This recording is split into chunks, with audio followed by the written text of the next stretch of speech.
Au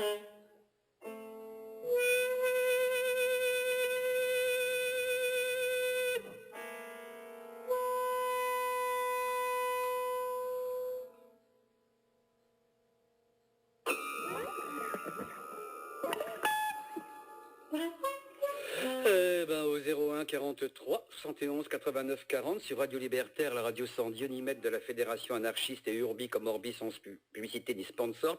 Alors vos cartes de soutien, vos cartes d'auditeurs, une seule adresse, Librairie du Monde Libertaire, 145 rue Amelot dans le 11e arrondissement, rue Amelot, dit Cohen Abbas. C'est ouvert du mardi au samedi à partir de 14h, c'est entre République et le cirque d'hiver. On est bien sur Onde de Choc, le dernier comptoir où l'on cause, l'émission qui peut faire et défaire les carrières à loisir. Vous venez à Christophe Dauphin, votre carrière en a pris un coup, hein? Elle a surtout monté, grâce à mes nombreuses participations à l'émission, quand même. Quant à celle de Dil Cohen Abbas, c'est autre chose, hein? Oui. Hein, on a quand même réussi à aller à rue Amelot aujourd'hui, c'est pas trop mal. Oui, une petite erreur d'adresse. Bon, voilà. Frédéric Tison, bonjour. Ah, bonjour. Vous débutez, c'est la deuxième fois Deuxième fois. Oh là là, la deuxième fois. Donc on a plein de choses à se dire. Et puis il faut saluer Monique à la technique. Évidemment, évidemment. Rien n'est possible sans elle, vous vous rendez compte? Bon, on a... Alors c'est bien, il y a une amélioration. La dernière émission que nous avons fait ensemble... Vous êtes venu le jour même, à l'instant même, à 14h30, avec la revue sous cellophane. Exactement. Là, je l'ai reçu au mois... Elle venait de paraître. Ah oui, mais là, je l'ai reçu, c'est beaucoup mieux. Donc, c'est Les Hommes sans épaules, numéro 45, poète chilien contemporain. Exactement. On va parler, de voyelles de Odile Cohen Abbas. Hein, c'est vous, ça? D'accord. Et puis, Frédéric Tison. Hein, vous avez encore commis une mauvaise action, là. Aphélie suivi de Noctifère, c'est ça? Aux éditions Les Hommes sans épaules. Tout à fait. Alors c'est bien parce que vous êtes honnête, vous expliquez au moins ce que signifie Aphélie Noctifère pour commencer. Oui, dans les premières pages, j'ai pensé que c'était important de le préciser parce que le terme aphélie n'est pas un terme qu'on utilise de façon quotidienne et il n'est pas forcément connu non plus par tous. C'est un terme assez technique finalement, même s'il est très beau en lui-même. Mais donc j'explique bien qu'il s'agit du corps, du point de l'orbite d'un corps céleste le plus éloigné du Soleil. Donc, voilà. Et comme c'est notre nom de Vespère, l'étoile du soir. Vous avez tenu à mettre deux exergues, alors, dont un qui est assez énigmatique, qui est clair mais énigmatique. Quand on sera dans le centre de la maison, on fera voir l'obscurité du bois, le grand jet et la nappe au travers de l'ombre. C'est Louis XIV. Oui, c'est un très beau texte de Louis XIV. Oui, là, la phrase est très belle, très, très bien construite, je trouve. Pourquoi je te trouve là? C'est d'abord son rythme qui m'a séduit, et puis ensuite la phrase se termine par le mot ombre, et l'ombre traverse tout le livre en fait. Et c'est aussi une idée de parler du lieu, de l'espace sombre. Vous voulez intervenir? Je voudrais intervenir. Déjà? C'est possible. Mais aussi de ce centre. Hein, qui aussi irradie sur l'ouvert aussi, n'est-ce pas? À partir de ça, cette concentration de se ramasser sur son centre pour permettre l'ouverture. Hein, absolument. Voilà. Donc ce rapport justement entre ces deux distances. Voilà. Et le plus profond, le plus intime et le plus ouvert. Hein, donc c'est ça qui est en relation de ce texte admirable et d'ailleurs est tellement imprévisible. Vous l'avez lu peut-être le texte, Christophe Dauphin, non? Ah ben oui, puisqu'il est quand même dans la collection Les Hommes sans épaules. Mais là j'ai écouté ces deux grands astrophysiciens parler entre eux. Hubert Reeves à côté, c'est absolument rien. Exactement. Il y a aussi l'idée de la traversée, parce que ce texte-là a été écrit par Louis XIV pour présenter à ses ambassadeurs, mais aussi à ses enfants, une promenade dans les jardins de Versailles. Et donc c'est un itinéraire qui est indiqué là. Et aujourd'hui, on peut encore refaire le parcours, même s'il y a des fabriques qui ont disparu, etc. Mais c'est très intéressant de le faire tel que le voulait le roi. Et il y avait aussi une allusion à cela dans le texte, c'est-à-dire que dans Aphélie, il y a une idée d'un parcours temporel, mais aussi un parcours spatial. Donc je trouvais que cette phrase était parfaitement... Donc si vous l'avez lu, vous n'avez pas un commentaire à faire, non? Non. En tant que directeur de collection, non, Odile a tout dit, encore une fois. Non, si. Ah oui, moi j'ai beaucoup à dire, beaucoup à dire. Dites pas trop quand même. Non, pas trop, modérément, mais j'ai à dire.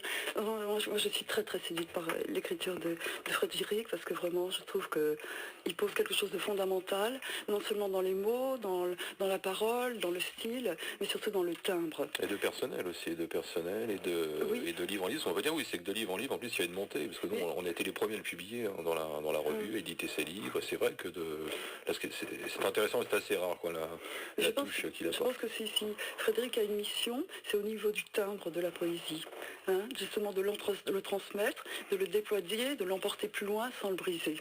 Hein. Et je trouve aussi, parce que là, dans ce livre, comme c'était le cas auparavant, il y a toujours un duo, pas une dualité, mais un duo. C'est lui et un autre. Et lui est non pas une figure tutélaire, comme serait une figure divine ou paternelle, mais lui et son double transcendant, hein, qui sont toujours en rapport, comme un ballet, comme un pas de deux. Hein, c'est-à-dire que je te crée, tu me crées, tu me crées, je te crée, je tombe, tu me relèves, je tombe. Hein, et ça à l'infini. Et il vient, hein, moi je trouve qu'il est venu pour réparer la lumière. On est passé de l'astrophysique à la psychanalyse. Allonge-toi, Frédéric. Non, mais c'est ça, Avec un bras par le non, mais évidemment. absolument pas. Évidemment. Et quel brio. J'ai pas fini pour qu'on... Et monsieur Christophe, on peut les trouver ces livres-là? Parce que cette question-là, j'ai conseillé ce livre, procuré aux hommes sans épaules. C'est très simple.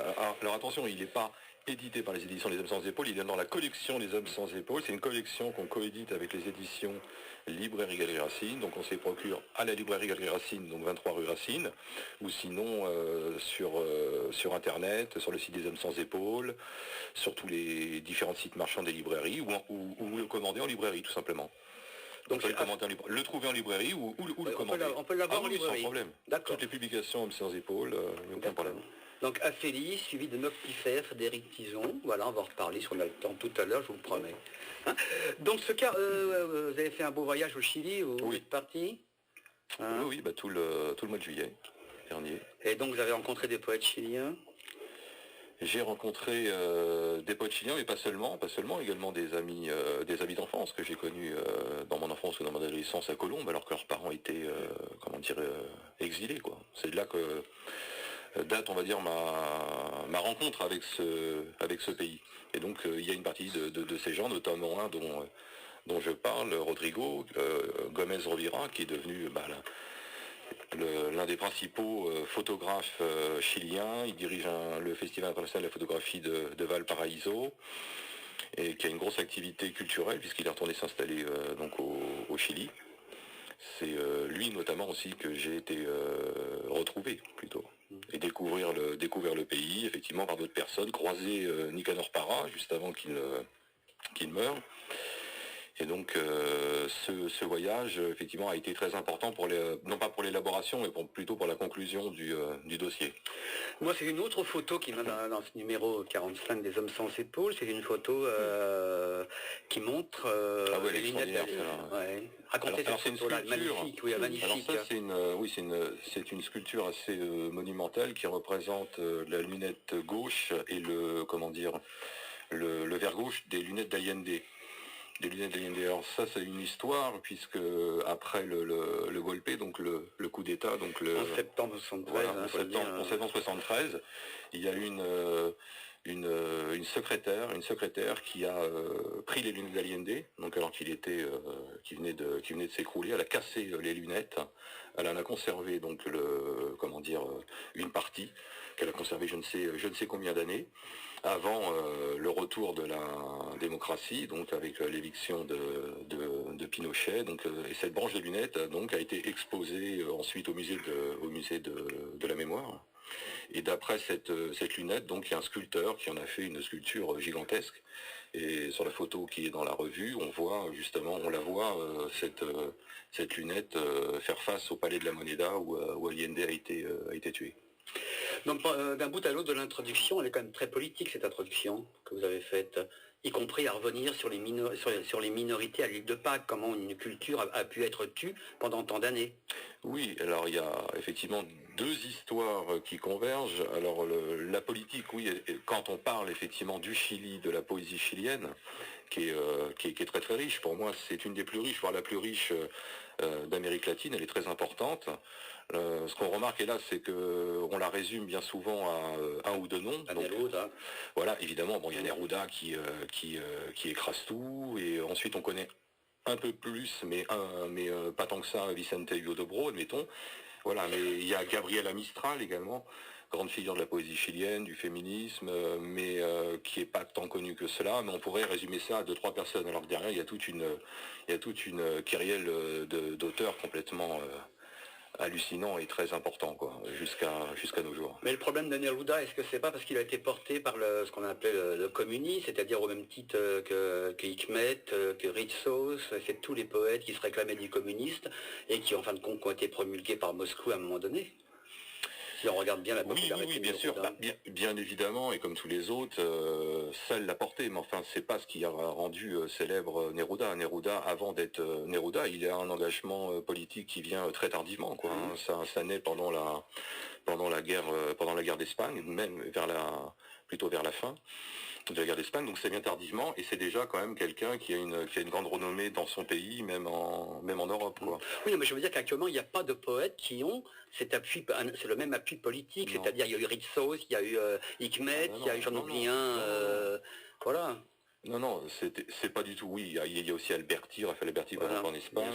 Mais oui, à l'époque, il faut s'imaginer ce que c'était que d'être un écrivain communiste, voire même stalinien. C'était à l'époque un honneur, quoi. Après, on a parlé d'eux comme des salauds, on les a traités de salauds, ce qui n'était pas usurpé, à mon avis. Enfin, je parle pas spécialement de ces gens-là, mais du stalinien en général. Mais à l'époque, stalinien, c'est un titre de gloire, c'est extrêmement puissant. Et lorsqu'on publie un livre, le parti, voire les partis, on achète 50 000 exemplaires. Et on te traduit dans tous les pays. Donc ça donne une position de force assez extraordinaire.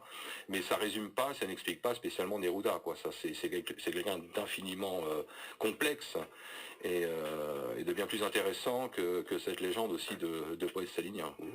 Neruda. Mais c'est sûr qu'effectivement, il y a une portée, quoi. Odile, non? Oui, moi je veux bien dire des choses. D'abord, je trouve que dans ce dossier de Christophe, il y a une implication émotionnelle exceptionnelle. Hein, oui, parce qu'il y a une relation personnelle aussi, oui, avec le Chili, avec les... et ça rend ça vibrant du début jusqu'à la fin du texte. C'est quelque chose vraiment qui m'a bouleversé complètement. Et d'autre part aussi, donc, quand j'ai lu un peu et découvert, je dois bien avouer, tous ces poètes chiliens, j'ai été très marquée par la diversité, les côtés hétéroclites et cette individuation justement très marquée, aussi bien au niveau de leur personnalité que leur choix poétique. Et j'ai réfléchi, je me suis dit, bon, ça a trait à leur histoire aussi, ça. On avait vu avec les poètes grecs, il y avait justement une unité, un tronc commun dont ils se départissaient jamais. Et on retrouvait des éléments quand même très très communs. Alors que là, c'est pas le cas. Ils sont tous comme dans un éclatement d'individuation, et chacun apporte quelque chose de différent et sa propre poésie. Mais ils viennent quand même après Pinochet. C'est-à-dire qu'il y a quand même une libération qui est absolument certaine. C'est moins marqué simplement. Pour certains, et c'est pour ça qu'ils sont... c'est vrai ce que dit Odile, mais ils racontent l'histoire de leur pays. Tu as ces poètes chiliens, on peut les lire comme des poètes à part entière, mais à travers eux, il y a toute l'histoire politique, culturelle, économique, sociale de leur pays. C'est pour ça qu'il est impossible de faire un dossier, enfin impossible, pour moi en tout cas, d'après moi, on ne peut pas parler du Chili en évacuant la situation politique, sociale et économique d'hier, de l'avant Pinochet comme de l'après. Frédéric? Pour ma part, dans ce dossier, il a été aussi une grande révélation pour moi, au même titre que le dossier russe du numéro 44 des Hommes sans épaules. Alors, Odile a parlé de la diversité des voix. Moi, ce qui m'a marqué aussi, c'était justement, et ce qu'ils ont en commun, c'est quelque chose comme le goût de l'image forte. C'est vraiment le triomphe de l'image que j'ai observé dans ce dossier, avec une grande richesse, une grande imagination. Et je crois que c'est ça qui les rassemble, au-delà de leurs différences, bien entendu, de leurs sensibilités politiques différentes. Moi, j'ai trouvé que ce goût-là pour l'image, il venait, enfin moi, je l'ai ressenti comme ça, il venait du surréalisme, du surréalisme le plus primitif, presque, on pourrait dire. Et... Pardon. Et aussi cette idée que c'est une poésie quand même assez urbaine, donc beaucoup de poèmes sont des poèmes très urbains, et j'ai trouvé que s'y manifestait également quelque chose si bellement appelé hasard objectif André Breton, c'est-à-dire le hasard objectif, c'est comme dans Nadja, hein, quand André Breton raconte que, pardon, qu'il a trouvé un extrait d'un passage qui l'a intéressé dans un livre, et c'est précisément celui dont on va lui parler, Nadja. Et tout se met en place autour de cette découverte, et donc c'est le hasard objectif qui se déploie, qui se manifeste en quelque sorte. Moi j'ai trouvé qu'il y avait cet aspect-là dans beaucoup des poèmes qui nous sont donnés à lire. Je peux peut-être en lire un extrait éventuellement. Non, oui, très rapidement, non. Rapidement, puis moi je ferai une intervention sur lui. Allez, je vous en prie, un petit. Voilà. Une strophe, pardon, de Eduardo Anguita. Alors, laboureur de la mer, sous des voiles de feuilles végétales, parmi les œillets d'un jardin de lin, mon bateau traverse avec des arbres fruitiers, des mufliers grecs au vin céleste. Ouais. C'est un exemple parmi d'autres, puis parmi d'innombrables autres, hein, mais je trouve que moi ça me fait penser à cela. J'ai trouvé ça très beau. Christophe Dauphin, je ne sais pas si vous avez reçu un SMS de ma part. Le numéro a été communiqué par Odile Cohen-Abbas, que je n'avais pas votre numéro de téléphone, et tout simplement parce que j'ai lu, je n'envoie jamais de SMS, hein, j'ai lu, à part à d'aucun ou d'aucune, c'est comme ça. Donc j'ai lu votre introduction, et j'étais fortement en colère contre une position que j'ai trouvée dans Mange-Monde, d'un dénommé Calvet, Vincent Calvet. Alors le problème n'est pas de faire de la publicité à ce garçon, on s'en fout absolument, mais c'est de remettre les choses au clair. Il y a des choses qu'on ne peut pas laisser passer. On ne peut pas faire l'apologie de certains régimes. Sous couvert de poésie n'est pas une excuse. Qui a bien vu ça, et ça va vous intéresser, ma chère Odile, vous qui vous intéressez à la philosophie juive, c'est Walter Benjamin. Hein, et je conseille à tout le monde de lire ce livre un peu difficile qui est son livre sur le concept d'histoire. Qu'est-ce qu'il nous dit, Walter Benjamin? Et ça c'est en réponse à dénommé Vincent Calvet. Il nous dit que lui il est tiraillé par deux choses. Hein. Il est tiraillé d'un côté par Gershon Scholem, c'est-à-dire la tradition, l'histoire d'amitié. De l'autre côté, il est tiraillé par son copain, c'est Bertolt Brecht, c'est-à-dire le matérialisme historique et la lutte de classe. Et il essaye de s'en tirer. C'est pas facile, d'autant plus qu'il essaye d'intégrer les morts là-dedans. Alors le pauvre Walter, qui est un personnage absolument stupéfiant, il a beaucoup de problèmes.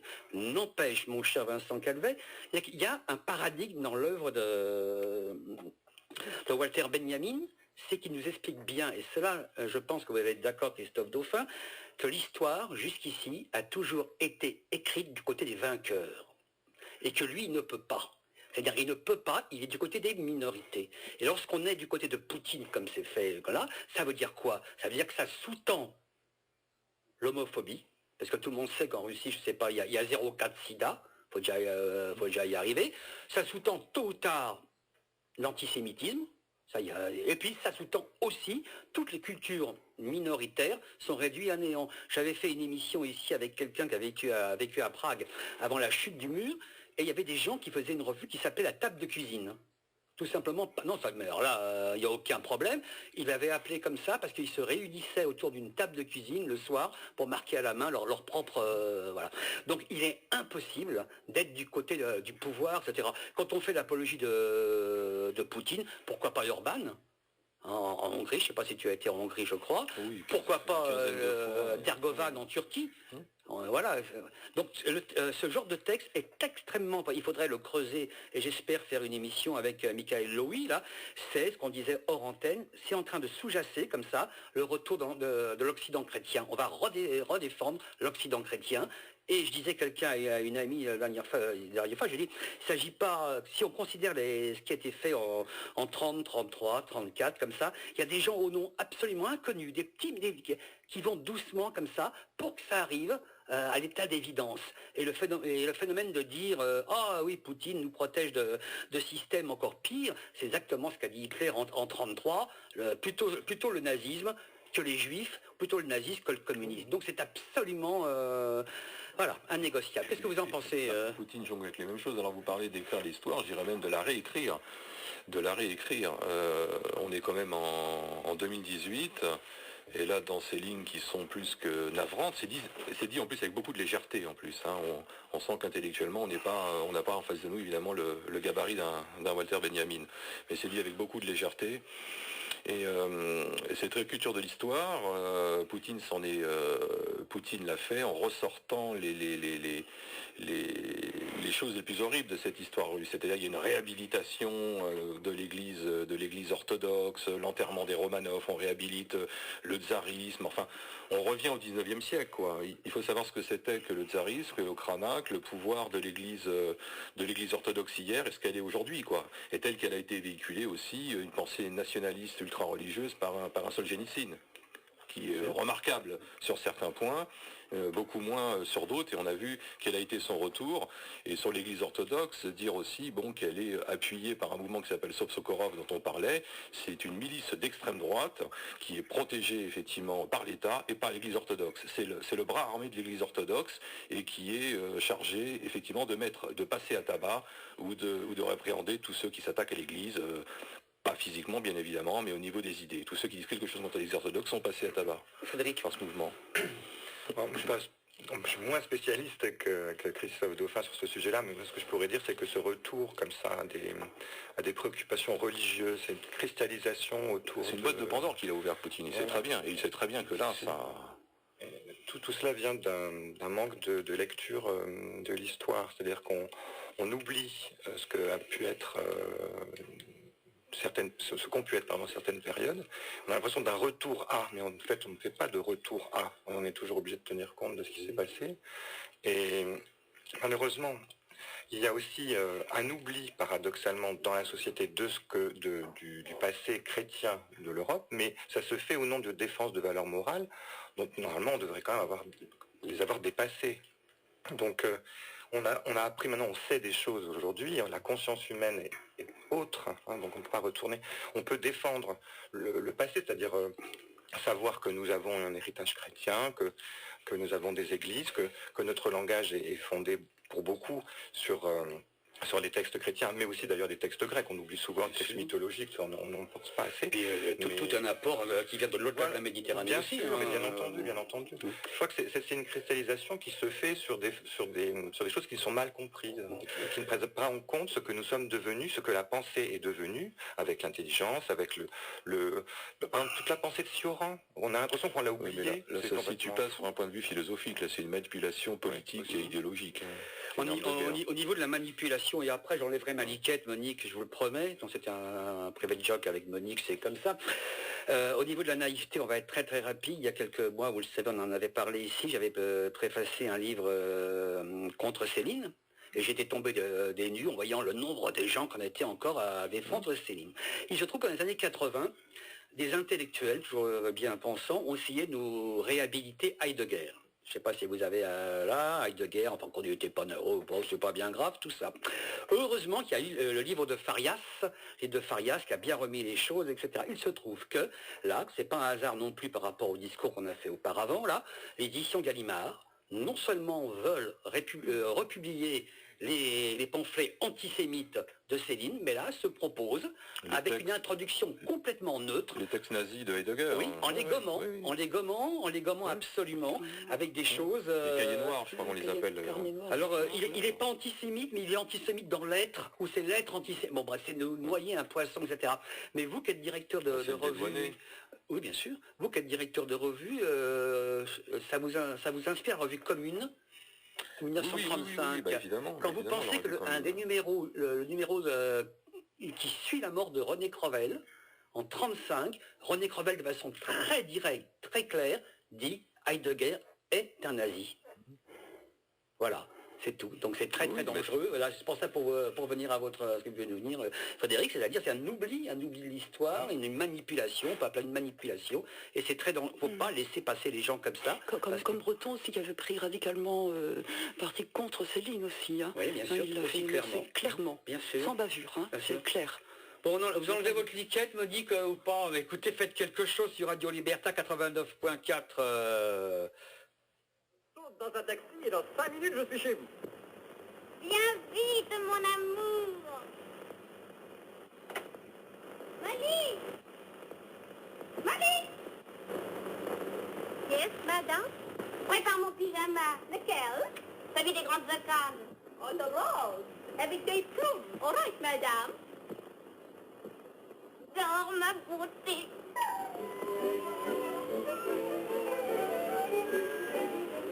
J'enlève ma liquette, passe mon pyjama. Quel déshabillé, il est tout fumé, le monsieur ne va pas s'embêter. Donne-moi mon serre-tête, et la dame, le voilà. Le jeune gigolo, va me trouver beau. Oui, mais je suis pas dans la peau.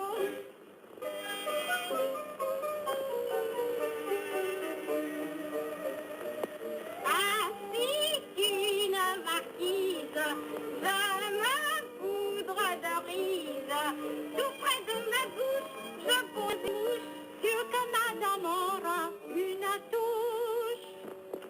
Ça me fiche sa tendresse, moi ce qui m'intéresse, je l'ai deviné comme ils vont parler, c'est les feuilles qu'il m'a lancées. Ce plaisir, hein, lorsque Monique enlève sa liquette, c'est quand même quelque chose. Hein. Oh là là, Comparable. sur Radio Libertaire 89.4. Ça vous inspire au passage Magloire Saint-Aude? Ah oui, Magloire Saint-Aude, oui, c'est un des grands noms, une des grandes voix de la poésie haïtienne. Et un homme assez douloureux aussi, une écriture douloureuse, un chemin de vie douloureux, et puis un parcours de vie notamment croisé avec le dictateur Duvalier, qui était Voilà. c'était son ami d'enfance avec lequel il a eu comme... Duvalier devient après le dictateur, effectivement, c'est toujours l'ami de Saint-Claude, et là il y a une relation quand même très ambiguë, et Magloire Saint-Aude, il y a une zone un peu, c'est étonnant, parce que moi j'aime beaucoup son écriture. Deux dates, simplement. En 1938, Saint-Aude fonde avec Karl Brouard, Lorimer, Denis et François Duvalier. Oui. Donc il commence comme poète, bien sûr. le mouvement Les Griots, dont la mission est de chanter le pays. Là on est en 38. Il faut dire que Saint-Aude va écrire, va devenir assez connu. Il va avoir une vie un peu d'épave, parce qu'il va tirer sur le bouchon assez dur. Hein. Alors, après plusieurs séjours à l'hôpital, Magloire Saint-Aude décède le 27 mai 1971. Il a des funérailles officielles. Le recteur de l'Université d'État d'Haïti, Léon Viaud, prononce un discours sur la tombe du poète. Voici un extrait du texte de l'oraison funèbre. Toute sa vie, Magloire Saint-Aude s'accrochera à son rêve intérieur d'une société nouvelle, plus juste, plus humaine. C'est pourquoi, dans Ombre et Reflet, il mettra souvent l'accent sur les réalisations sociales de la révolution duvalieriste. Retournement, récupération totale. Conservant un comportement non déviant, alors qu'il était dans le ruisseau, hein, et restant ainsi logique avec lui-même. Le maître du groupe des Griots, notre regretté leader immarcessible, docteur François Duvalier. Ne le laissa pas sombrer dans la gêne et le désespoir et accorda à son compagnon de combat, après une haute fonction, une pension spéciale suivie d'un don généreux en sa faveur. Et voici que son digne fils et successeur, M. Jean-Claude Duvalier, prévôt de la République, lui décerne des funérailles officielles, suivant ainsi les traces de son illustre père. Magnifique, non ? Voilà. Donc ça, c'est une très très bonne collection, on en reparlera, Mémoire d'Encrier, ça vient du Canada. Mais il y a des œuvres complètes qui avaient paru chez Jean-Michel Place, de Magloire Saint-Aude. Parfaitement. Et puis il y a Franck Etienne, ça vaut le lire, c'est la grande découverte, mais ça j'en ferai sûrement une émission spéciale sur Franck Etienne.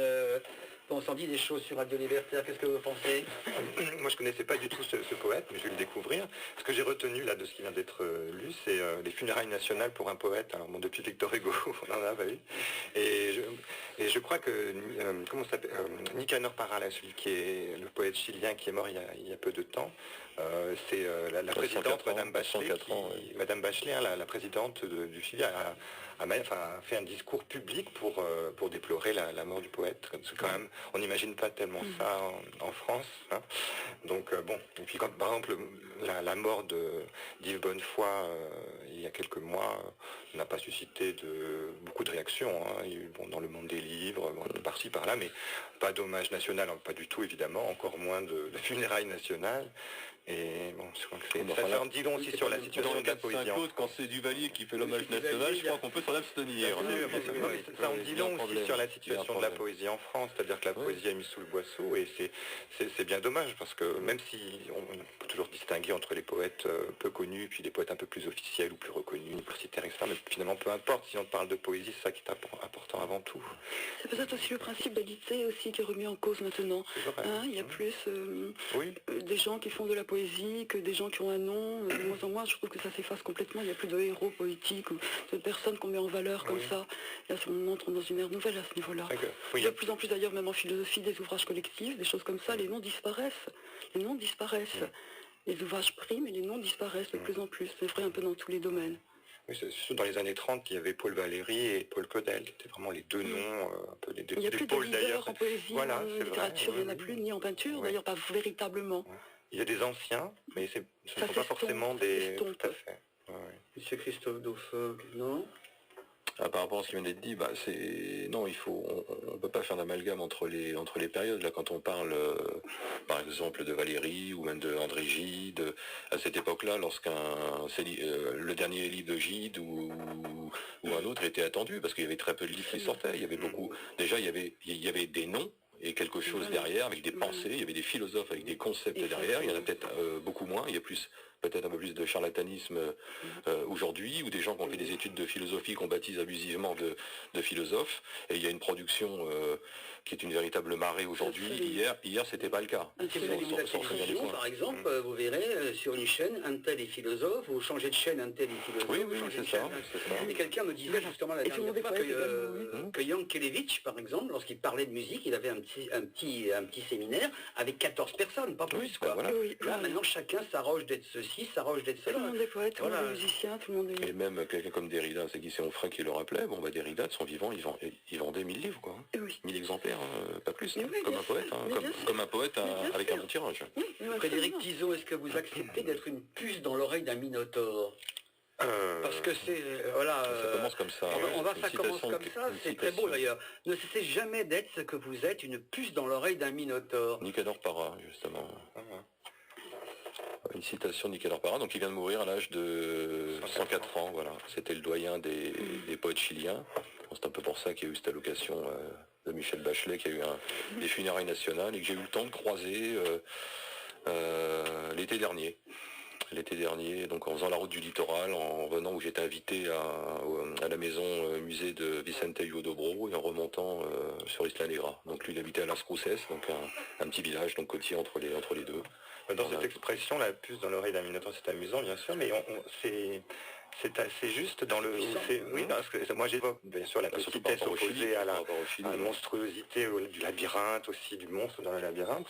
Et moi j'évoque à la fois comme bien sûr une allusion à la mythologie grecque, c'est évident, mais de façon... Quand elle est proposée dans la poésie, à mon avis, c'est vraiment pour faire remonter en fait tout ce passé, toutes ces histoires. Voilà, c'est... Vous évoquez Mata dans cette anthologie là? Oui, c'est difficile parce que donc dans l'anthologie, plutôt dans le dossier, dans la préface, je parle de l'effervescence culturelle, c'est la poésie qui tient le haut du panier, mais il y a la chanson, il y a la nouvelle chanson chilienne qui a été extraordinaire, révolutionnaire d'un point de vue musical sur tout le continent sud-américain, avec les Quilapayún notamment, Victor Jara. Il y a la peinture murale aussi.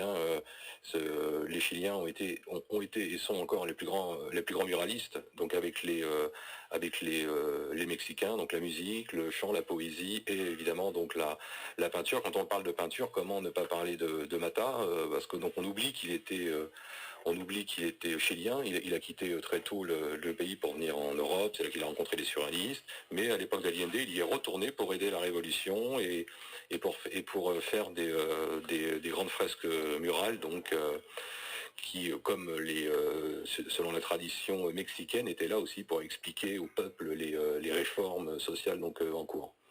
On va faire la transition, parce qu'il y a un très bel essai pratiquement introuvable de Michel Fardoulis-Lagrange sur Mata. Je ne sais pas si vous l'avez lu. Non, c'est absolument non. Je sais qu'il est... J'en ai entendu parler, mais je ne l'ai jamais lu. Moi, je l'ai lu, je l'ai perdu et je le regrette bien. Et Michel Fardoulis-Lagrange, qui a été un grand ami et très souvent illustré par Jacques Hérold. Bien sûr. Voilà. Donc vous avez, il y a une exposition à Jacques Hérold dernièrement. Oui, il y a une exposition Oui, de galerie. Non, je ne l'ai pas vu. Voilà, pour une fois qu'on me demandait là quelque chose. Non, j'ai vu. Ah, je voulais. Non, tu sais pourquoi? Parce que je pensais y aller. C'était rue Amelot, c'était rue Amelot. On était ensemble, C'était troublé parce que je pensais à quelque chose très fixement. Mais il y en a une autre en ce moment, n'est-ce pas, que tu as annoncé à trouver? Non, c'est Lucien Couteau. Alors là, j'ai la confusion tout le temps. On reste sur la même période, Odile. Reprenez le discours. On reste. Pas tout à fait, pas tout à fait, pas tout à fait. Oui, Il y a un enfin, petit décalage, hein. Oui, il y a un petit décalage. On va dire dans la même. Voilà. Oui, donc en galerie, il y a une exposition, oui, sur Jacques Hérold, qui a illustré Ferdinand Lagrange et bien d'autres, parce qu'il y a une proximité extraordinaire entre peut-être. C'est assez courant par rapport à cette génération, c'est le cas précédé, ce lien et ce travail entre le poète et le peintre, mais c'est vrai que Jacques Hérold, c'est vraiment durant toute sa carrière, il a côtoyé des poètes en tant qu'ami, il a travaillé avec des poètes connus ou totalement inconnus, parce que ça lui était complètement C'est des gens qui fut le régime roumain. Il y a Racine Luca, Jacques Hérold. Alors attention, parce que là, oui, il y a plusieurs générations. Il y a plusieurs générations. Il y a un antisémitisme effectivement montant, mais Jacques Hérold, non, il fuit pas encore. Il fuit pas encore là. Il n'y a pas encore le mouvement légionnaire, la guerre de fer, etc., qui va venir et qui là, il va être absolument catastrophique et que vont affronter la dernière génération, donc le groupe surréaliste roumain, avec Virgile Teodorescu, surtout Gerasim Luca. Mais à cette époque-là, déjà, il y a des numéros clausus. Effectivement, il fait pas bon être juif, communiste, anarchiste, parce qu'on est, on a un sérieux problème.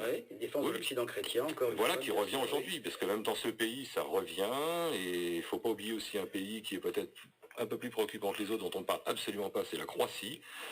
En Croatie, où il y a carrément là le mouvement Oustachie, qui était au pouvoir allié de Hitler, qui a fait un génocide contre les Serbes et les Juifs pendant la Seconde Guerre mondiale. Et là, les gens se réclament de l'Oustachie. C'est même pas, plutôt ils ne se réclament pas de l'Oustachie, ils se disent on est l'Oustachia, et ils reprennent le chant Oustachia, ils ont les mêmes écussons et ça se fait vraiment à la vue de tous, quoi.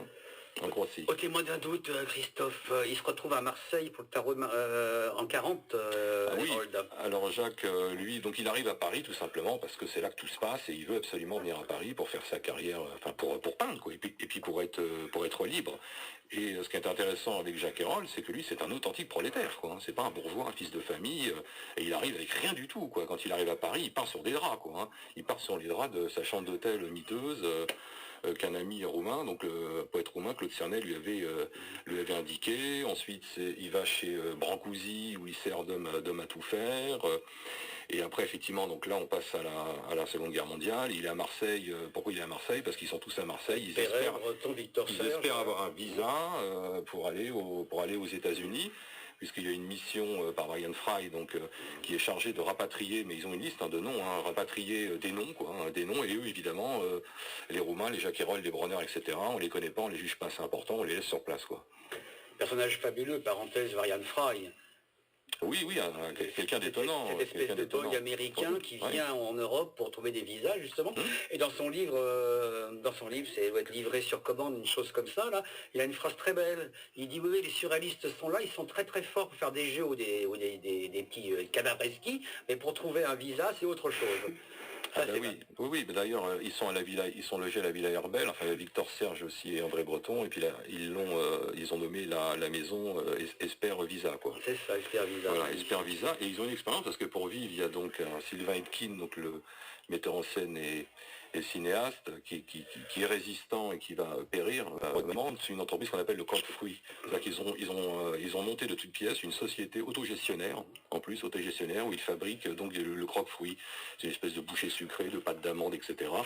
Et donc il y a tous les artistes là qui deviennent des ouvriers et qui ensemble montent une société socialiste, on va dire autogestionnaire, pour vivre tout simplement durant cette période en attendant un visa qui arrivera pour les uns et pas pour les autres.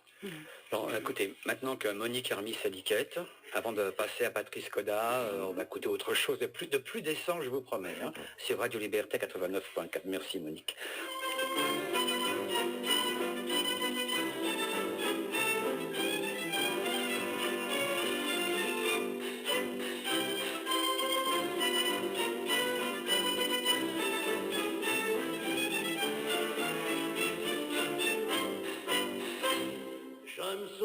encore de son fin profil. Lorsqu'un soir au bal nous fîmes connaissance, elle était charmante et mince comme un fil. De grands yeux rêveurs et plein d'innocence, tout dans sa personne était délicat. Elle voulut bien m'accorder une danse.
Monsieur Christophe Dauphin, un peu de discipline, ça n'a jamais nuit à personne sur Radio Libertaire. Merci Mademoiselle Cohen-Abbas au 01 43 71 89 40.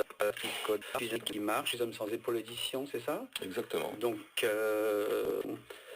là c'est pas drôle, j'ai envie de dire c'est pas drôle, c'est même tragique. Oui, plutôt. Mais c'est pas tragique, on va raconter l'histoire parce que c'est quelque chose. Mais c'est tragique sur pas mal de plans, de strates quoi. Il n'y a pas simplement un point tragique. Non. Voilà. C'est une succession, un voilà, enchaînement. C'est ça, voilà. Avant qu'on plonge, pourquoi on se connaît un petit peu, donc j'en profite. Là. Au départ, ça m'a fait penser à Marc Patin. Mais, attendez, laissez-moi finir. Mais je me suis aperçu que lui, il en rajoutait. C'est-à-dire que Marc Patin, il y a quand même quelque chose de tragique une fois, puis j'ai envie de dire comme il est mort, bon ça va, mais lui, on a vraiment rajouté, non? Oui, c'est pas la même. Enfin, Patin, donc c'est pas la même génération. Patin est plus âgé. C'est un poète surréaliste, Marc Patin. Vite fait, en deux mots, vous voulez que je le fasse, en résumé? Allez-y. On est membre de la Main à Plume. Voilà. Noël Arnaud, Jean-François Chabrin, on est en pleine guerre. Arnaud et Chabrin ont repris le flambeau de la résistance surréaliste. Il a 20 ans, notre Marc Patin. Il est poète. C'est une tête brûlée. Il part au STO. Bah, il est requis surtout. Il est requis par OSTO, il ne pose pas le problème, ça va être la rupture entre Noël Arnaud qui va avoir toute sa vie une dent contre lui, et il va mourir, voilà, c'est ça à peu près? Oui, à 24 ans. 24 ans, voilà. 24 ans, avec une œuvre poétique, c'est peut-être le plus doué des poètes de la main. Oui, largement. Voilà. C'est ce que Éluard avait dit d'ailleurs, et Georges Ligné ou bien d'autres. Voilà. Oui, et puis ça se vérifie dans les textes, et puis c'est le plus propre quelque part humainement et intellectuellement par rapport aux gens que vous venez de citer. Et ça, il faudrait le développer. J'ai aucune sympathie pour Noël Arnaud, mais il faudra le développer. Oui, il n'y a aucun problème. Oui, il faudra le développer. J'ai aucune sympathie pour Noël Arnaud. Mais passons. Alors sur, Coda, déjà, bon, c'est la période, parce que là, donc on parle effectivement de Marc Patin, parce qu'on est dans la Seconde Guerre mondiale, et il y a Patin est de 14, lui il est de 25, mais bon, ils vont être pris dans le tourbillon de cette période horrible, donc c'est à ça que ça fait penser.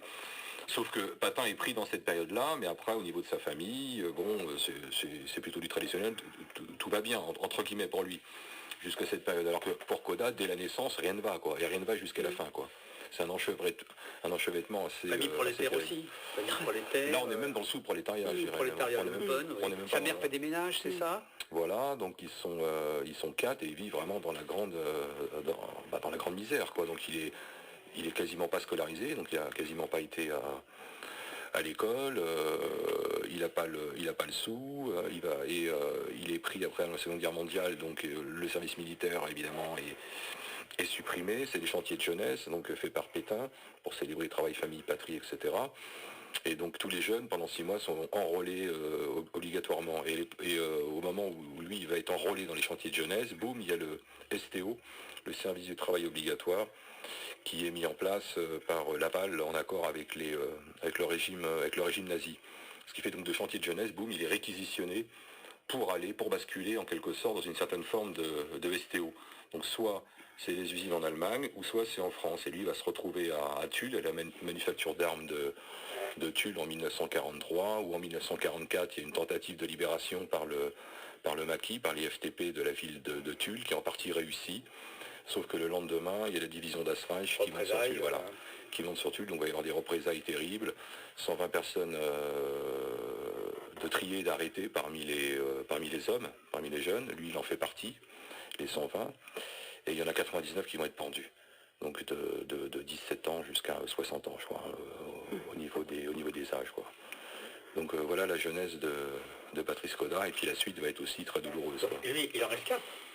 Il en réchappe. Oui, parce qu'il est dans les 120, il est dans les 120, c'est-à-dire que voilà, donc les nazis ont dit, bon voilà, les maquis ont voulu prendre la ville, ils ont tué 20 Allemands, maintenant on s'en prend aux maquis, alors qu'ils s'en prennent de façon arbitraire aux gens, quoi. Et donc ils dressent des potences dans le quartier de Souillac de Tulle, et ils vont pendre les gens comme ça au balcon. Il y a même le fils du boucher qui a 18 ans, qui va être pendu à la boucherie même. Donc lui il fait partie des 120 qui doivent être pendus. Et il s'arrête au bout de 99. Ils ont assassiné 99 hommes et jeunes hommes, et ils s'arrêtent parce qu'effectivement ils sont pris par le temps, parce qu'il y a d'autres saloperies qui les attendent. Le lendemain ils vont à Oradour-sur-Glane. C'est dans l'ordre d'Oradour-sur-Glane. C'est pour ça que voilà, le lendemain. C'est le lendemain, lui fait partie des rescapés, quoi.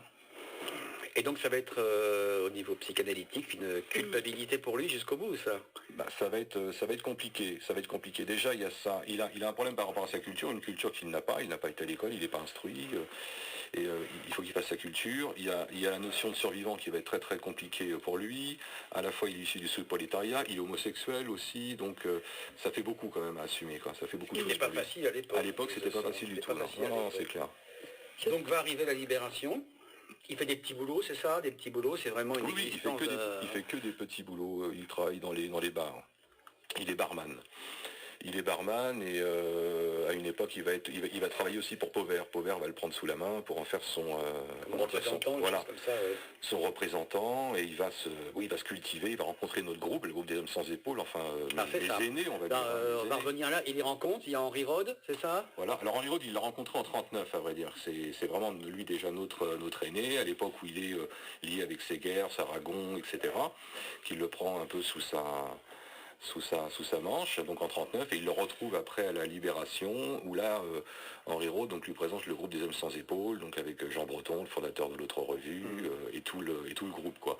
Où là, vraiment, il va se cultiver Il vient les voir, qui c'est André Gide, etc. Enfin, il pose des questions mais hallucinantes, comment dire, par rapport au poète de l'époque. Il ne sait rien, et donc là, vraiment, il va se cultiver. Puis il s'avère que très vite, il est doué, et qu'en plus, il écrit de la poésie. C'est un peu le Miguel Hernandez, quoi, des hommes sans épaules. Miguel Hernandez, c'est la génération donc de ce qu'on appelle de 36, donc qui vient juste après Federico García Lorca en Espagne. C'était un berger, c'était un berger quasiment inculte, mais qui avait un don et un talent pour la poésie extraordinaire, quoi, et qui va mourir dans un bagne de Franco.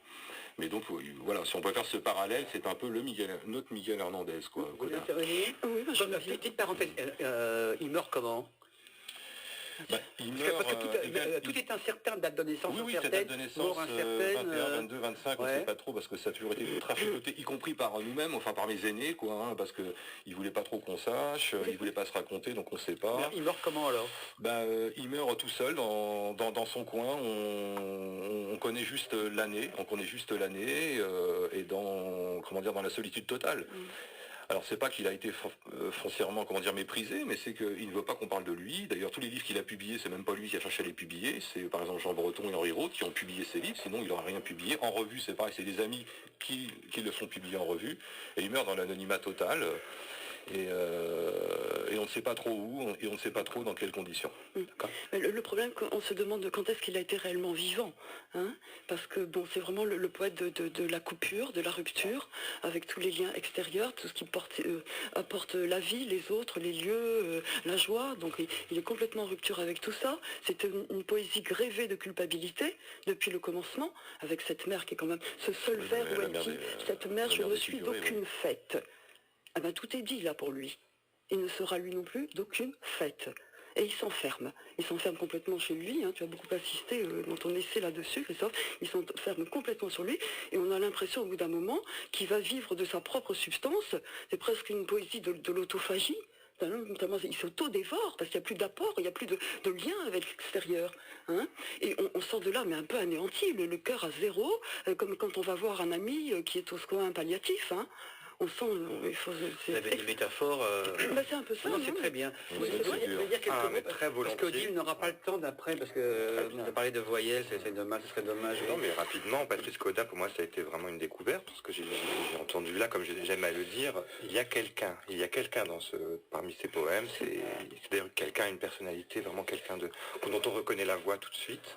C'est à la fois une poésie de haute tenue, hein, très bien écrite, enfin avec... moi, j'accorde beaucoup d'importance à la syntaxe. Je trouve que c'est une grande perfection formelle et les poèmes se tiennent parfaitement. Et puis, bien entendu, ce n'est pas suffisant. Il y a aussi un très très grand lyrisme, alors un lyrisme douloureux, où s'exprime quelque chose de bouleversant. L'expérience d'une vie, l'expérience de la perte, l'expérience de la solitude, des amours difficiles. Et puis aussi les poèmes sur la mer qui sont vraiment de toute beauté. C'est un chef-d'œuvre, ça, la mer. Ouais, ça fait partie des grands poèmes qui ont été écrits, certainement. Je ne suis d'aucune fête. Oui. Le dernier direct que nous avons fait, et Monique a beaucoup souffert en cabine, nous étions avec Michel Dancel. Je ne sais pas si ce nom oui, le nom, et nous avons, son éditeur a été Guy Chambellan. Et voilà pas que nous concluons l'émission, et le téléphone de Michel Dancel s'est mis à sonner. Alors nous avons dit que c'était Guy Chambellan qui était là. Il tombait juste à ce moment-là. Alors, je dis ça parce qu'on va écouter un peu de musique, comme ça Odile aura un peu de temps. Voilà.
Et Monique, on y va au 01 43 71 89 40 sur Radio Libertaire. Pour finir cette émission mémorable, encore une fois, on ne peut pas dire le contraire. Odile Cohen-Abbas, qui après un voyage par la rue Amelot a finalement abouti dans le studio de Radio Libertaire. Voyelle sans S, très beau livre, belle réalisation aux éditions Raphaël de Surcy. Donc je parlais de la réalisation, pas du contenu. Voilà. Donc qu'est-ce qu'on fait, vous dites 3 mots, 4 mots et on laisse les lecteurs. Vous l'avez lu, monsieur le Dauphin, vous? Oui, bien sûr. D'accord, mes condoléances. Bon, alors allez-y, c'était voilà. Ouais. Bon, alors j'y vais, d'accord. Ah, oui, bien sûr. Bon, je suis obligée de parler du contexte. Comment ça m'est un peu tombé dessus, cette histoire de voyelle. Donc comme quelques-uns le savent autour de cette table, c'est vrai que depuis quelque temps, je m'intéresse beaucoup à la mystique juive, non pas du tout d'un point de vue religieux, naturellement, mais simplement parce que c'est un réservoir inépuisable pour l'imaginaire. Et que chaque fois, je trouve des trouvailles et des myriades de milliers de trouvailles qui me mettent en joie et vraiment en forme sur le plan de la créativité. Donc je vais puiser là-dedans, c'est mon coffre à jouer, c'est mon coffre, il y a des choses inouïes que je trouve nulle part ailleurs. Bon, j'en passe par là, mon chemin en passe par là. Je ne s'arrêtera pas là, mais il en passe par là. Et donc j'étais compulsée à un des livres de Gershom Scholem sur le nom et les symboles de Dieu, et il parlait, donc il faut d'abord que j'expose un concept fondamental de la mystique juive qui dit que les 10 nombres fondamentaux et les 22 voyelles sont à l'origine de tout le monde créé. Donc les lettres de l'alphabet sont fondatrices de l'univers, n'est-ce pas? À partir de là, il y a Gershom Scholem commentait un livre mystique, le livre de Temuda, qui explique que la Torah contenait donc tout entière contenait l'univers dans sa perfection et la révélation dans tout ce cas-là de plus parfait. Mais cette révélation ne s'accomplit pas en une seule fois. Elle va s'accomplir à travers des cycles qui s'appellent les Shemitah, n'est-ce pas? Et que à chaque cycle, les lettres de cet alphabet se réorganisent et se structurent différemment et sont dominées par une valeur, une vertu particulière. Donc ça va donner plusieurs cycles, plusieurs ères, jusqu'à ce que retour à l'ère totale originelle, de cette Torah parfaite. Et l'ère qui précède, par exemple, c'était le signe de la grâce et de la miséricorde. Mais l'être qui nous concerne, c'est-à-dire notre cycle actuel, c'est celui du jugement sévère. Et donc il y a tout un commentaire là-dessus. Je ne vous le lis pas parce que je crois que ce sera trop long maintenant. Mais voilà, il y avait 2 hypothèses. Pourquoi est-ce que nous sommes sous le signe du jugement sévère, qui implique des commandements positifs et des commandements négatifs, avec une loi qui sanctionne, etc., et des rudiments extrêmement punitifs. Eh bien, il y avait 2 hypothèses. Donc je lis ce texte, 2 hypothèses. La première hypothèse, c'est que dans ces 22 lettres, il y en avait une des lettres qui était défaillante, déficiente, qu'elle avait une fêlure quelque part. Donc déjà, je trouvais ça très, très extraordinaire, n'est-ce pas? Et ce serait pour ça que ça avait introduit les notions du bien et du mal. Donc c'est quand même... Et il y avait une autre hypothèse, c'est qu'il y avait une lettre manquante. Alors là, j'ai bondi. C'est là que je dis, ça m'est venu comme ça, comme une espèce d'explosion de joie très enfantine, j'invente la voyelle. Alors sans doute, parce qu'au fondement de mon être, de mon histoire, il y avait quelque chose de lacunaire que cette voyelle viendrait réparer, sans doute, mais aussi je voyais une portée plus universelle. Vous dire quand même, entre parenthèses, pour ce qui est de l'ordre de la répétition, c'est qu'après, j'ai repensé, quand je lui ai élaboré mon propre récit, à cette fameuse disparition de Georges Perec. Et je me dis, c'est pas possible qu'il n'ait pas été en contact avec ce livre qui parle de cette lettre lacunaire. C'est pas possible. Quand il écrit la disparition sans eux, c'est pas possible, il n'y a pas de hasard par rapport à ça. Il y a une relation, c'est avec la légende du golem aussi, avec la voyelle. Oui, alors après je vais revenir, mais c'est quand même très intéressant. En plus, Perec écrit la disparition, d'accord, sans eux, après que tout le monde, tous les gens de sa famille, sans eux, EUX, on peut l'entendre, tous ces gens, sa famille qui a disparu dans les camps. Donc cette lettre, sans eux, est réparatrice aussi, c'est une façon de dépasser le deuil aussi pour lui. Donc voilà, j'invente cette golem, et dans le même temps, spontanément, naît, cette voyelle, le golem. Et je le mets en opposition, dans le sens d'une symbolique pour moi s'impose d'une manière très évidente. La voyelle est ce qui peut transformer, réparer, restructurer le monde, selon une loi plus clémente, plus généreuse. En tout cas, elle est complètement orientée dans une folie philosophie de l'ouvert. Et le golem, eh bien c'est tout le contraire. C'est ce qui réduit, enferme, sclérose. C'est le thème pour moi et le symbole de l'idole, de l'idolâtrie. Et donc je les mets en opposition et à partir de là, j'organise dans cette dualité, tout un discours qui est extrêmement léger, extrêmement divertissant. Je me suis beaucoup amusée. Tu t'en moques un peu aussi du golem, quand même, parce que t'en fais un tout C'est un petit petit bonhomme. golem. Le pauvre chéri, c'est un ectoplasme. Il est très émouvant en plus. Vous savez qu'il y a une théorie du Moyen-Âge, nous ne sommes que des noms et des textes, et c'est le nominalisme.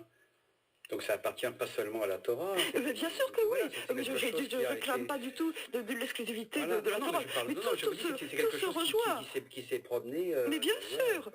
Ô combien. Il n'y a que des lieux communs, il n'y a que des courants qui se rejoignent et qui convergent. Bien sûr que non. Il se trouve que moi, j'en passe par cette littérature, mais pas à l'exclusion de toutes les autres, bien évidemment.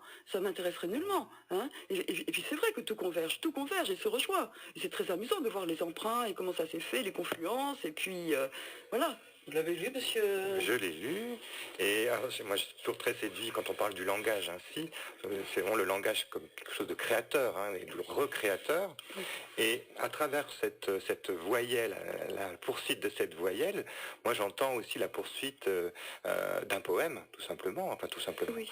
Mais à travers le chant. C'est-à-dire on retrouve là l'idée originelle du langage en tant qu'objet sonore, créateur, mais aujourd'hui que la poésie peut être à la fois lue et dite, cette voyelle-là, justement celle qui manque, celle qui est inventée dans le sens de découverte dans le livre, elle est à l'origine d'un poème nouveau. Alors, ça s'adapte bien avec l'écriture d'Odile Cohen-Abbas. Je ne peux pas prétendre connaître bien l'œuvre, bien entendu, mais comme j'en parlais tout à l'heure à Christophe Dauphin avant l'émission, je disais, c'est une œuvre difficile, qui n'est pas... mais il faut y rentrer. Et peut-être qu'il faut, pour découvrir l'œuvre d'Odile Cohen-Abbas, avoir déjà lu un livre d'Odile Cohen-Abbas. Donc c'est bien d'en avoir lu 2 ou 3, voire 4 ou 5, on se fait une idée après d'ensemble, parce qu'ils se répondent tous d'une manière justement mystérieuse, et comme s'il y avait un labyrinthe à parcourir. Et voilà, cette voyelle est créatrice, quoi. Je voudrais juste dire quelque chose encore, très vite, Géant. C'est que quand même, je suis entrée en contact avec un musicien éminent qui s'appelle Paul Méfano et qui a inventé et déposé le son de cette voyelle. En vous écoutant, moi je vais revenir au début de l'émission. J'imaginais ce qui s'est passé en 1940 dans le tête de Walter Benjamin. Lorsqu'il est en contact avec ça, avec ce genre de réflexion, Benjamin, ça vient de Kerschen-Scholem, et en même temps avec son parfait contraire, celui de Bertolt Brecht. Voilà, comment entre les deux, il s'est cherché, il a erré. Donc l'errance appartient beaucoup plus à la poésie qu'à la philosophie. Walter Benjamin, qui est incontournable, est un poète. Mais il se laisse écarteler par ça aussi, il va jusqu'au bout. Bien sûr, c'est ça qu'il faut voir. Alors, on va revenir, on en dit 2 mots. Si le livre, un grand livre qui a été écrit sur Baudelaire, c'est le déchirure. Il est tellement déchiré, je sais pas, il y a Adorno, il est payé par l'Institut, je sais pas trop quoi.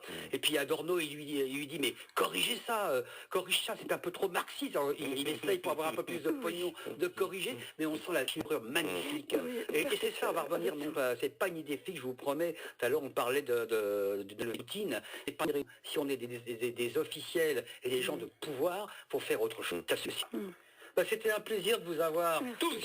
Et Monique est très contente aujourd'hui. Voilà. Alors on va récapituler Pat Kiskoda, avec une introduction à Christophe Dauphin.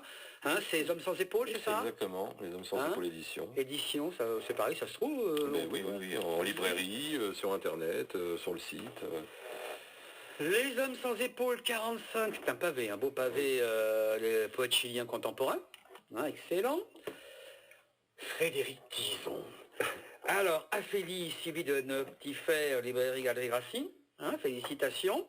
Et puis là, bien sûr, là, vous allez me faire une promesse, vous, Christophe Dauphin, vous plongez dans Franck Etienne, et vous regardez qu'il n'y a pas une matière à trouver sur les poètes haïtiens, franchement, c'est ce qu'il faut faire. Si vous rencontrez une toile de Jacques Hérold, franchement, c'est bien, non? Bien sûr. Jacques Hérold, magnifique. Et puis voilà, comme vous avez été convaincu par l'explication d'Odile Cohen-Abbas, Voyelle aux éditions Raphaël de Surtis, c'est une très très belle édition. Et bien sûr, lire le livre de Michael Lowy, Walter Benjamin, Avertissement d'incendie, une lecture détaillée sur le concept d'histoire. Alors c'est très sympathique parce qu'effectivement, Michael Lowy nous prévient. Il nous dit, c'est difficile, j'ai peut-être pas tout compris. Et quand vous lisez... C'est bien, c'est honnête. Ah, de dire honnête. ça. Oui, Mais vous oui, savez oui. que tout à l'heure on parlait de Michel Fardoulis-Lagrange, qui était un grand Nietzschéen, qui a fait des grandes conférences, et un jour il m'a dit, attention, on n'a pas tout compris sur Nietzsche. Bah non. Et c'est pour venir aux intellectuels qui nous entourent, pour qui Heidegger n'a jamais être humble, été c'est un peu du merci. Et bon, ces gens-là ont au moins l'honnêteté de dire, attention, c'est de la matière extrêmement difficile. Mais pas comme le caractère de Monique, qui nous a accompagnés pendant 7 Puis en heures, un peu c'est plus d'une c'est heure. des pensées qui ne sont pas toujours conclusives en plus. Bien sûr, Bah oui. errantes, Bah oui. mais comme chez Nietzsche. Bien sûr. Georges Bataille était pareil aussi. Bien sûr, bah hein. oui, on est dans le même mouvement. Merci Monique.